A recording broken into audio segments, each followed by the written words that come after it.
여러분 안녕하세요. 10월 5일 방송을 시작하겠습니다. 리플의 가격이 711원이에요. 자, 다시 한번 강세가 나오고 있죠. 그동안에 급등이 나왔어요. 소송 기대감으로. 그리고 소송에 대한 부분이 딜레이 될 것 같으니까 쭉 밀렸죠. 그리고 최근에 다시 상승이 나오고 있는 부분이에요. 자, 소송에 대한 방향타가 결정이 돼야지만 지금의 모습이 결정됩니다. 그런데 기술적으로만 보면 상당히 좋은 흐름이에요. 자, 올라가게 생겼죠? 상승, 물량 소화하고 그리고 올라가게 생겼어요. 그쵸? 여기 매물대를 돌파하기 직전, 그다음 요 매물대, 그리고 여기는 지금 매물대가 없어요. 지금 가격대는 참고만 하시고요. 그림의 축을 보시길 바랍니다. 요 축 라인에 현재 있고요. 여기 맞은 거고, 현재 최근에 만들어 놓은 매물대 요 부분 있잖아요. 여기서 움직이고 있는 거예요. 그런데 보면 저점, 그리고 최근에 매물대, 여기 중앙 지점, 그 부분에서 현재 요 매물대 터치 시도를 하고 있다 라고 하는 부분이 또 미디어에서 나오고 있긴 한데요. 거듭 언급드리지만 단기적인 중기적인 방향의 흐름은 소송이 결정합니다. 물론 큰 그림은 이미 나와 있습니다. 그 부분에 대해서 방송을 지금까지 하루도 쉬지 않고 언급드리는 그 이유에 항상 모든 부분이 녹아져 있어요. 자, 지켜봐야 되는 부분이고요. 미디어에서 또한 언급이 되고 있습니다. 자, 미디어에서 XRP 기술적 강세장 진입했나? 리또석 이번엔 끝났나? 라고 하면서 제가 아까 언급드렸던 그 기술적인 부분을 언급하고 있어요. 자, 그래프상으로만 보게 되면 굉장히 좋은 흐름이에요. 급등 나오고 물량 소화하고 다시 반등 나오면서 U자형 패턴을 보인다. 왜 U자형이면 쭉 상승 나오고요. 요 물량, 차익 실현하는 물량을 쫙 소화하고 다시 한번 매수세가 동반되면서 그 매물대 돌파 시도가 나오는, 기술적으로는 상당히 좋은 흐름이다. 그러나 소송에 대한 결과물이 나와야 방향타가 정해지는 부분이다. 우리는 그 부분을 참고만 하면 됩니다. 자, 여러분 지금 보시는 화면의 그림이 달러의 몇백 년의 그림이에요. 그러나 최근 100여 년간만 보자고요. 1635년도부터 2019년도까지 나왔는데요. 그냥 대략적으로 1900년도부터 요때부터 보시죠. 자, 달러가 꺾였죠. 달러가 그렇게 초강세인 것처럼 보이지만 최근에 결국은 우하향, 한쥐 상당히 오래되었습니다. 우리가 가상자산에 투자를 하고요. 그리고 리플과 XRP에 투자한다. 자, 달러가 끝이 나간다. 이 부분이 의미하는 바가 정말 큽니다. 달러가 끝이 나기 때문에 법정화폐 시스템이 끝나가는 겁니다. 유로가 차지할까요? 위안화가 차지할까요? 엔화가 차지할까요? 뭐가 차지할까요? 스위스프랑? 스웨덴 크로네? 아니죠. 달러가 영원할까요? 아닙니다. 지금 눈으로 보시기에도 달러가 끝나가죠. 그쵸? 끝나갑니다. 그런데 초강세이죠. 단기적으로 봤을 때 이 큰 그림, 100년의 큰 그림을 보게 되면 달러는 끝이 나가고 있다. 금리 또한 끝나가고 있다. 연준의 자산은 반대편에서 올라가고 있다. 연준의 자산이 올라간다는 것은 달러가 많이 전 세계에 찍혀져서 뿌려 나가지고 있다. 결국 수거를 찍힌 만큼 못하고 있다. 이게 종이화폐, 법정화폐에 끝나간다는 부분을 뭐가 대체한다? CBDC가 대체한다. CBDC 세상이 도래하는 건 무슨 세상이 도래한다? 리플과 XRP의 세상이 도래함을 의미합니다. 이 부분이 메타와 가상경제와 대량 생산경제가 끝나가고, 그리고 결국은 블록체인과 인공지능의 세상, 실물경제와 가상경제의 공존과 연결과 융합을 통해서 새로운 부가가치가 탄생되게 되는 4차 산업의 문명의 중심지에 오게 되는 통화 시스템의 다음번 패러다임, 그래서 마이너스 금리와 양적 완화를 넘어선 질적 완화까지 그 통화 시스템에 대한 가운데 유통 단계가 축소된 직접 통제하게 되는 그 부분에 대한 세상이 바로 중심에 리플과 XRP가 있다는 부분을 방송마다 저는 언급을 드리고 있습니다. 여러분, 제 방송은 미래를 읽어내는 방송, 미래를 읽어내기 위해서 혼신의 힘을 기울이는 방송. 우리는 아무도 앞으로 미래가 어떻게 되는지 정규 고가 과정에서, 회사에서 누구도 알려주지 않습니다. 본인이 체득을 해야만 되죠. 미래를 읽는 부분은 그 어떠한 부분보다 우선하는 부분입니다. 그래야만 앞으로를 대비할 수가 있겠죠. 자, 예를 들어서 언급을 드릴게요.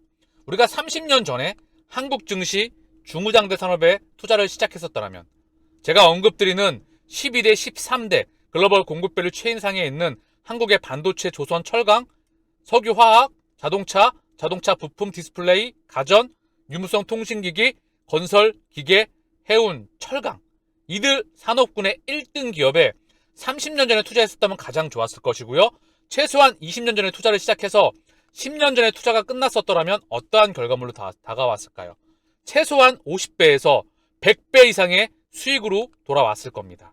그리고 비트코인, 이더리움, 가상자산 투자를 2008년도에 비트코인이 탄생하게 되었죠. 그래서 이들 비트코인에 대한 가상자산에 대한 투자를 최소한 빨리 시작했더라면 조금 이따 차트로서 확인해 볼 수 있도록 하죠. 5년 전, 6년 전에 투자를 시작해서 지금까지 갖고 있었다고 한다면 어떠한 결과가 나왔을까요? 눈을 감는 순간까지 사실 미래를 읽는 부분, 투자의 연장선입니다. 그리고 장기 보유하고 계속해서 해지해 나가는 부분, 그리고 돈으로부터, 물질로부터 해방을 해서 시간으로부터 자유로워지는 부분, 그 부분이 우리가 투자를 해나가는 첫 번째 이유입니다. 미래를 읽어나가는 방송을 분명히 체득하시기를 바랍니다. 제 방송에서 많은 부분을 언급을 드리고요. 부족한 부분은 본인이 독서와 사색을 통해서 첨가를 시키면서 입문, 사람의 중심의 문화를 더해서 본인 거와 시켜나가기를 반드시 말씀드립니다. 참고사항으로 언급을 드릴게요. 삼성전자의 연봉이에요. 자, 보면 1980년도에 115원부터 고점 96,800원, 약 950배 플러스 마이너스 알파. 이게 끝났겠죠? 30년 전에 투자했었으면 끝났습니다. 그렇다고 해서 40년 동안 계속 아무것도 안 하고 들고 있는 게 아니고 한 100배, 50배 가면은 팔아서 좀 쓰고 나머지 죽을 때까지 갖고 가는 겁니다. 가상자산, 비트코인, 이더리움, 리플. 그 중에 끝판왕은 누구다? 리플이다. 평생 투자가 가능하다. 언급을 드렸죠? 자, 그리고 포스코. 마찬가지예요.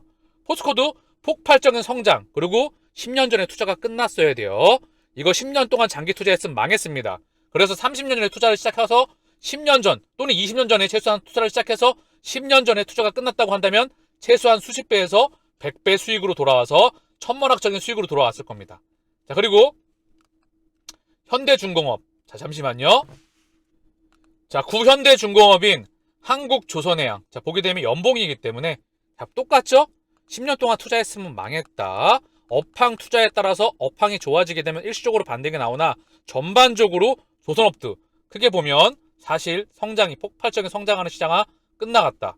30년 전에 또는 20년 전에 투자를 시작해서 10년 전에 투자가 끝났다고 한다면 천문학적인 수익으로 돌아왔다.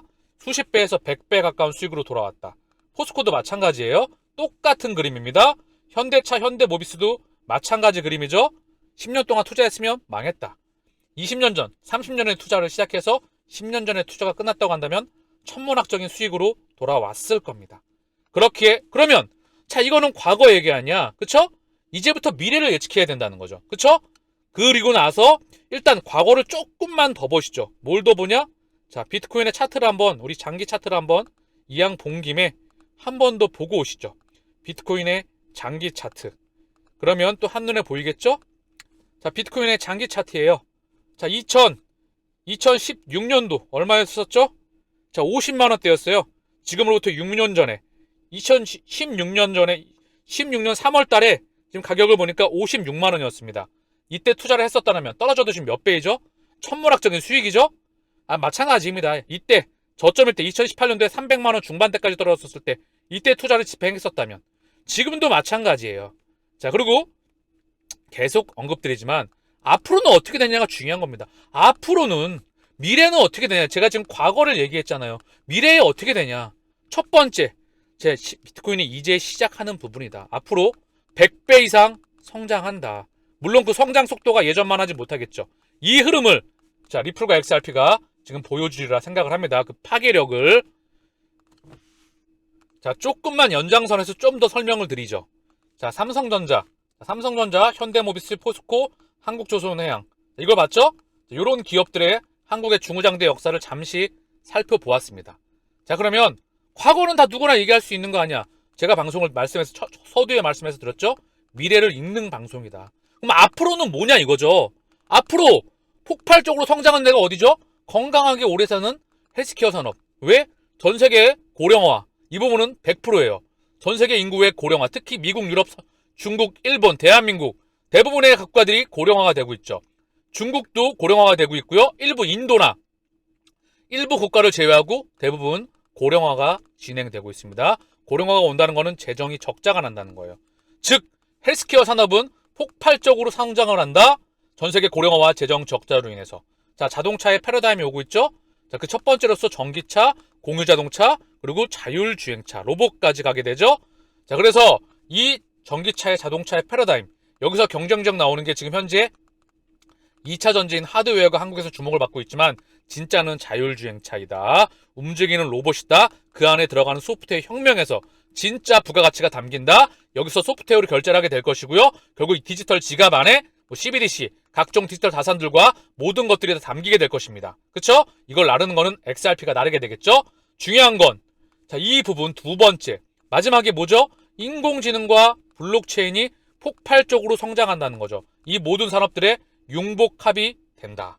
자, 이 증시에서도 세상의 문명의 흐름을 언급드린 거고요. 그 다음, 제가 계속 언급드리죠. 대량 생산 경제 체제가 끝나간다. 반도체는 계속 성장을 합니다. 다만 삼성전자는 이미 매출액이 수백 조이기 때문에 성장 폭이 프로테이지가 쉽지가 않겠죠. 그래서 가치주로 전환되면서 배당을 받거나 안전자산으로서는 가는 부분이 있겠으나 투자는 어디서 진짜 찐이 나온다? 바로 가상자산에서. 다시 한번 비트코인과 리플. 자, 비트코인은 성장을 하긴 할 겁니다. 예전보다는 폭발적인 성장세가 조금은 줄어들겠죠. 이더리움도 성장을 할 겁니다. 그러나 예전보다 폭발적인 성장세가 비트코인은 좀 낮겠지만 조금 더 상승을 하겠죠. 계속해서 성장을 하겠죠. 파괴력이 조금씩 줄어든다는 이야기. 그러나 앞으로 최소한 100배 이상 성장을 한다는 것은 변함이 없다. 그리고 아직 가지도 못했던 XRP 소송으로 눌려있죠. ODL 볼륨은 폭발적으로 증가하는데 어느 시간이 되면 로켓포 달고 폭발한다. 이 부분이 나중에 대장의 모습을, 주인공의 모습을 보이리라 생각을 합니다. 자, 다음번 중심의 문명의 중심은 뭐다? 가상자산, 메타와 코인이다. 코인을 투자하거나 투자하지 않았다면 그 부분의 부의 이동에 편승하느냐, 편승하지 못하는 대로 나눠지게 됩니다. 자, 제가 계속 언급드려요. 1차 산업혁명 시대 이후에 대한민국은 바로 전 세계의 대량 생산 경제체제, 증기기관, 그리고 문명의 흐름을 받아들이지 못하고 중국이여, 4대여 하면서 농사를 짓게 되죠. 그리고 바로 경제, 주권과 나라의 주권을 잃어버리게 되죠. 그리고 얼마 전 8.15 광복절. 이게 역사는 반복됩니다. 왜냐하면 약간의 변형만 바뀌었지 지금 흐름은 반복이 돼요. 역사는 약간의 변형된 형태로 늘 반복됩니다. 지금 좋은 대학을 나와서 좋은 학위를 따고 좋은 직장에 취업을 하고 적당한 시기에 장가를 가고 그리고 좋은 직장에 취업을 해서 열심히 공부해서 학위를 따서 성공하는 시대는 이미 오래전에 끝나고 있다. 그 성공방정식이 끝나가고 있고 누구랑 비교해서 내가 더 잘났다. 이런 성공방정식이 아니라고요. 프로그램 언어로서 또는 모든 경제 그리고 금융 그리고 자본 더불어서 컴퓨터 융합, 코딩 그리고 외국인 언어들 모든 것들이 융복합되면서 미래를 읽어내면서 그 문화에 인공지능과 블록체인의 문화에 자기 분야에 그걸 입혀 나가서 미래를 예측해나셔야 된다는 거예요. 중요한 건 뭐다? 그 부분에 대해서 해지를 하는 게 코인 시장에 투자를 하는 부분이라 생각을 합니다. 경제 주권, 시간 주권을 온전히 가져와서 자유를 가지시기를 바랍니다. 다만 시간이 투자가 되어야 되겠죠? 경제와 산업 그리고 모든 문명의 자본의 입문. 자, 스티브 잡스가 제가 항상 강조하는 말이죠. 혼자만의 시간을 갖고 독서와 사색을 통해서 늘 새로운 일을 도모하라. 즉 내 방송을 통해서 또는 책을 통해서 어떠한 지식을 통해서 정보를 접했었을 때 온전히 본인 것으로 소화를 시켜 나가라는 그런 뜻입니다. 입문, 인간의 문화와 정신적으로 온전히 자기 것으로 소화를 시켜 나가시길 바라겠고요. 돈, 경제, 자본주의, 물질, 시스템에 대한 관념이 없으신 분은 자기의 머리, 고정관념을 버리시고요. 관념의 허구에서 벗어나고 생각의 폭을 확장시켜 나가시기를 바랍니다. 자, 오펙 플러스 하루 200만 배럴 감산 합의. WTI 배럴당 87달러로 뛰었다. 자, 이 소식이 나왔어요. 저는 이걸 보면서 얘네가 지금 뭐 언론에서 미디어에서 미국과 사우디가 좀 싸운다. 그게 아니고 저는 그들이 같이 움직이는 생각을 합니다. 이걸 보면서 어쨌든 중요한 건 양털을 좀 더 깎을 수도 있을 것 같다. 물론 지켜봐야 되겠지만 연준의 긴축 속도를 줄이지 않을 수도 있겠네. 조금 더 지루한 장세가 이어질 수도 있겠네. 라는 생각이 들었다는 부분이고요. 물론 지켜봐야 되겠죠. 왜냐? 오펙의 감산 결정, 미국과 사우디가 결정하는 부분이죠. 더 긴축하겠는데? 양털 깎겠다는데요?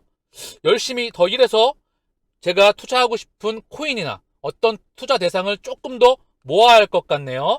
라는 시그널이 오고 있다는 거예요. 제가 원유에 대한 설명을 잠깐만 드리면은요. 수요와 공급이 가격을 결정할까요? 자연스러운 수요와 공급의 자연스러운 현상이 가격을 결정할까요? 아닙니다. 공급이 가격을 결정하고요. 즉 미래를 만듭니다. 예를 들면 시장에서 나오는 시추공수가 줄었다. 또는 뭐 여러 가지 이유가 나오는데 이런 거는 원유 가격 떨어진다. 이거는 그냥 참고만 할 뿐이고요. 왜냐? 시추공수는요. 진짜 많이 시추가 되는 그 진짜 시추공이 중요한 거지 잔챙이 시추공수는 중요하지가 않아요. 이건 맞으니 안 맞으면 갖다 버려버릴 수도 있어. 얘네에서 계속 시추가 되느냐 안 되느냐가 중요한 거고요. 그리고 중요한 건 뭐냐면 수요 부분에서 공급 부분에서는 이미 시일 혁명으로 인해서 원유는 공급 과잉으로 갔습니다. 이미 오래전에 2008년도에 이미 원유는 공급 과잉으로 갔고요. 수요 측면에서도 내연 기관차의 종식, 탄소에 대한 부분으로 인해서 기본적으로 이미 자동차의 에너지원이 바뀌어 나가고 있죠. 즉 석탄에서 석유에서 가스로 넘어가는 패러다임에 있는데 지금 오펙 플러스가 감산을 단행하고 있어요. 그쵸? 뭘까요? 왜 인플레이션을 아직은 안 될 것 같아. 조금 더 유지시켜라고 누군가가 기득권이 합의를 했겠죠. 제가 보기에는 양토를 조금 더 깎아낼 수 있겠다라는 부분이 보이고요. 시장에 조금 더 지지부진한 박스권 그런 흐름이 나올 수도 있을 것 같은데 지켜봐야 된다는 부분이죠. 참고사항으로 원유 얘기가 나왔으니까 참고사항으로 언급을 드립니다. 원유의 가격을 결정하는 건 일반적인 이유를 말씀드리는 거예요. 첫 번째 달러 가격, 두 번째 경제의 펀더멘탈. 경기가 좋아지게 되면 원유를 갖다 많이 쓰니까 달러의 가격이 원유의 가격이 올라가죠. 그쵸? 세 번째 시추공수 아까 언급드렸던 참고사항. 네 번째 자 오펙에 대한 감산, 증산 회의 기대감 이런 부분들. 자 그리고 여러 가지 기타 이유들로 인해서 바뀌어 나가긴 하나 투기적인 세력도 있겠죠. 투자적인 수요 요게 상당히 많은 비중을 차지합니다. 가격을 움직이는 결정권자들이기 때문에 어쨌든 중요한 건 이런 부분들이지만 사실 공급이 가격을 결정하는 게 큰 그림입니다. 미국 하원의원 법무부의 CBDC 의견 요청. 다수의 미국 하원 금융서비스위원회 위원이 법무부 장관 메릭 갈린디의 서한을 발송해서 CBDC 관련 법안 필요 여부에 대한 의견을 요청했다. 바이든 행정부가 암호화폐 보고서를 발표, 연준이 CBDC 발행을 검토하는 가운데 진행된 것으로 의원들은 10월 15일까지 CBDC 법안에 대한 법무부 의견을 제공할 것을 요청했다. 이미 중요한 거 오래전부터 준비가 되어 있던 부분이고요. 달러, 그리고 유로, 엠파운드 위안화, 기타 등등의 대부분의 국가에 대한 CBDC 작업은 오래전부터 준비가 돼가고 있고요. 미국은 ISO 20021을 통해서 이미 그 규격이 만들어져 갖고 그 부분에서 리플과 XRP를 채택한다는 부분이 이미 예정되어 있던 부분이죠. 그 연장선에서 진행되는 부분이에요. 자 그리고 스위프트 글로벌 CBDC 결제 시스템 프레임워크 제시. 자 코인데스크에 따르면 스위프트가 글로벌 CBDC 결제 시스템 프레임 네트워크를 제시했다. 스위프트는 HSBC, 스탠다드 차타드, UBS, 웰스파고 프랑스, 독일 중앙은행이 참여한 테스트에서 서로 다른 블록체인 네트워크 간 CBDC와 법정화폐의 거래를 수행했다. 자, 리플과 다 무관하지 않은, 그쵸? 굉장히 가까운, 그쵸? 그런 관계된 그런 부분들이 언급이 되고 있어요. 여러분들은 이미 다들 알고 계시죠? 법정화폐의 거래를 수행했다. 이는 블록체인 네트워크가 단일 게이트웨이를 통해서 국가 간 결제 상호 연결이 가능하다는 의미이자 스위프트의 트랜잭션 관리 기능이 모든 네트워크 간 통신을 조율할 수 있다는 것이다. 앞서 스위프트가 새로운 글로벌 표준인 크로스체인 상호 운영성 프로토콜과 관련해 체인리크와 협력하고 있다고 전한 바 있다. 자, 스위프트 2.0의 시대를 누가 준비하죠? XRP가 준비해 나가고 있다. 지금은 그 인프라가 깔려 나가고 있고 그 시절이 차근차근 우리 곁으로 다가오고 있다는 소식이 계속 들려오고 있습니다. 나스닥 제도권 편입 후에 가상자산 거래소 설립을 검토한다. 자, 나스닥이 제도권 편입 후에 가상자산 거래소를 설립한다는 검토를 하고 있다는 소식이에요. 제가 계속 언급드리죠. 확장해 나간다. 증시에서 코인 시장으로 연장되어 간다. 이 자금들이 증시로도 들어오겠지만 가상자산으로 들어오는 자금이 폭발적으로 증가할 수밖에 없다. 이게 시대적인 대세, 거스를 수 없는 대세의 흐름이다. 나스닥, 자 그리고 CME, CBOE, 그리고 인터컨티넨탈 익스체인지, 그리고 뉴욕 증권거래소, 그리고 뉴욕 벡트, 비트코인 선물 거래소. 자, 그리고 대부분에 연결되어 있는 부분들. 자, 사실 전 세계를 관장하겠죠? 나스닥에 상장하느냐 안 하느냐 결정하잖아요. 그쵸? 이 상장을 결정한다는 거, 신용을 평가한다는 거, 전 세계 쩐주를 자금줄, 달러에, 자, 간단하게 달러를 가지고 있다. 달러의 주인이 있다. 달러의 지분이 나눠져 있고 달러의 주인이 있다. 종이를 찍어가지고 이거에 대한 주인에 대한 권한을 가지고 있다. 원하는 대한민국 돈은 밖에 나가면 종이돈이죠. 달러는 전 세계 어딜 가도 받아주죠. 근데 이거에 주인이 있다. 종이에 프린팅으로 인쇄를 찍어가지고 이 종이의 주인이 있다는 거죠. 그들 기득권. 그쵸? 그들 기득권이 다음 세상을 지금 만들어가고 있는 부분을 여러분들은 계속해서 눈으로 확인해 가시고 있는 거예요. 그들이 미래를 일로 보내고 있다. 그 이면에 가장 중심, 지구가 아프기 때문에 미래를 일로 보내는 겁니다. 살얼음판 위의 글로벌 경제 시스템, 균열과 파열음 속에서 피난처는 어디? 기승전 비트코인. 자, 비트코인이 피난처이다. 뭐 이런 부분도 언급이 나오고 있는데, 디지털 금이다 나오고 있는데, 지금 현재 스위스 2위 은행인 크레딧 스위스. 자, 크레딧 스위스가 어떻게 될지, 제2의 리만이 될지 예의주시하고 있다. 독일의 도이치뱅크 또한 어렵다고 주장하는 사람도 있다. 상당히 오래됐던 이야기죠. 그리고 부도 가능성을 측정하는 신용부다 수합, 프리미엄이 치솟고 있다. 요게 취소되면 자, 파산 또는 위험 가능성이 증가한다는 소리죠. 자, 사실 이거는 간단한 부분이에요. 우리가 알고 계실 거고요. 다시 한번 이해하는 차원에서 언급을 드리죠. 자, 은행이 뭘로 먹고 사죠? 예대 마진으로 먹고 살죠.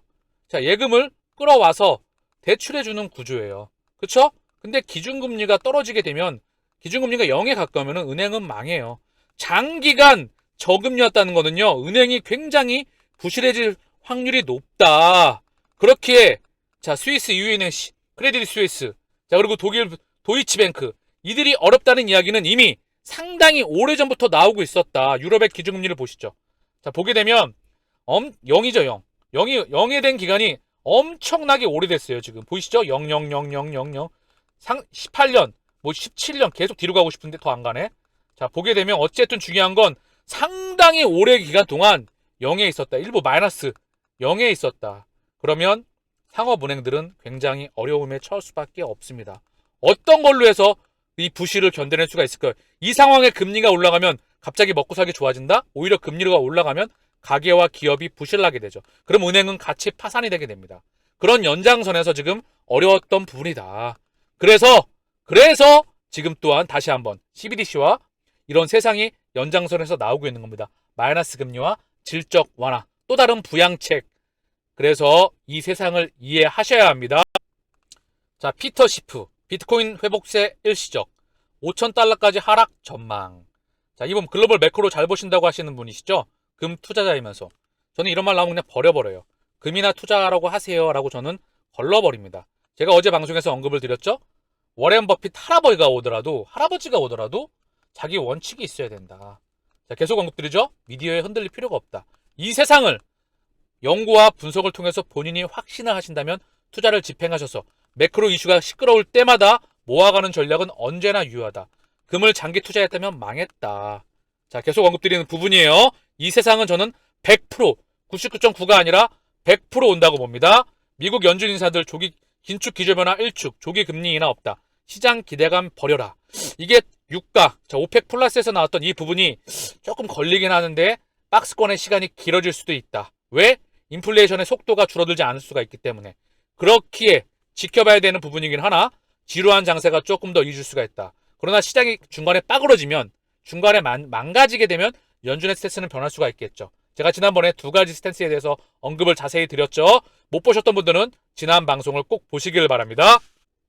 중동과 북아프리카 암호화폐 거래량 전년비 대비해서 48% 상승했다. 5,660억 달러 규모. 계속해서 상승할 겁니다.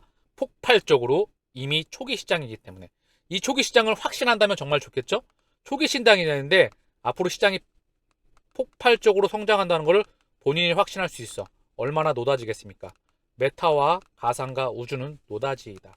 실물 경제의 성장이 끝나간다. 플랫폼 기업들과 빅테크 기업들이 다 잠식을 해나간다. 자, 그리고 공존하게 됩니다. 쉽죠? 그림이 머릿속으로 그려지리라 생각을 합니다. 자, 오늘 마지막으로 미래를 읽어내는 부분에 대해서 항상 준비를 하시고요. 연구와 분석을 통해서 확신일 때 투자를 집행하시길 바랍니다. 그래야 가격이 떨어질 때 더 모아갈 수 있고요. 흔들리지 않고 물량을 뺏기지 않을 수 있습니다. 그렇기 때문에 본인이 미래와 연구와 투자와 시간을 아끼지 마시고요. 본업과 동행을 하면서 시간을 내 편으로 만들면서 우직하게 동행하시기를 바라겠습니다. 마치겠습니다. 감사합니다.